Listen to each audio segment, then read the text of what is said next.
कोकणामध्ये राजकीय शिमगा, आमदार निलेश राणेंवरती मालवण पोलिसात गुन्हा दाखल। खरात बेकायदेशीर घुसल्याप्रकरणी पोलिसांची कारवाई, तर अटक करण्याचं निलेश राणेंचं आव्हान। कोकणातील राजकारणामध्ये भावासाठी भावाची बॅटिंग, निलेश राणेंना बळीचा बकरा बनवलं जातंय, त्यांना एकटं पाडलं जातंय, नितेश राणेंचा आरोप। ठाकरेंच्या शिवसेनेमध्ये देखील धुसफूस, भास्कर जाधव विरुद्ध विनायक राऊत यांच्यामध्ये संघर्ष। उद्धव ठाकरेंचा भास्कर जाधव यांना फोन, वादावर पडदा पडणार का याकडे लक्ष।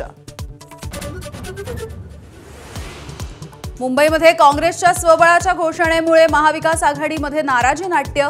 विश्वासात न घेता परस्पर काँग्रेसनं स्वबळाची घोषणा केल्यामुळे उद्धव ठाकरे आणि शरद पवार नाराज, सूत्रांची माहिती।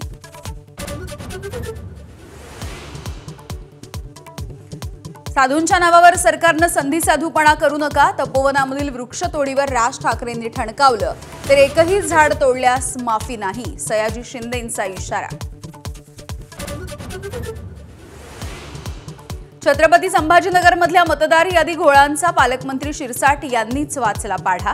पत्रकार परिषदेमध्ये सादर केले पुरावे, तातडीनं निपटारा करा, माणसं वाढवा, जनजागृती करा, शिरसाटांच्या सूचना।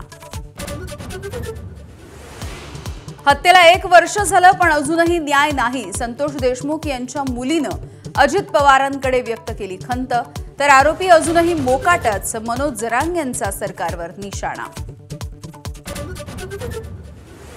आणि भारताच्या महिला क्रिकेट संघाच्या विश्वचषक विजयाचं गुपित उलगडलं महागट्ट्यावर। प्रशिक्षक अमोल मुजुमदार यांची दिलखुलास बॅटिंग। आज रात्री 9 वाजता नक्की बघा एबीपी माझावरती माझा महागट्टा।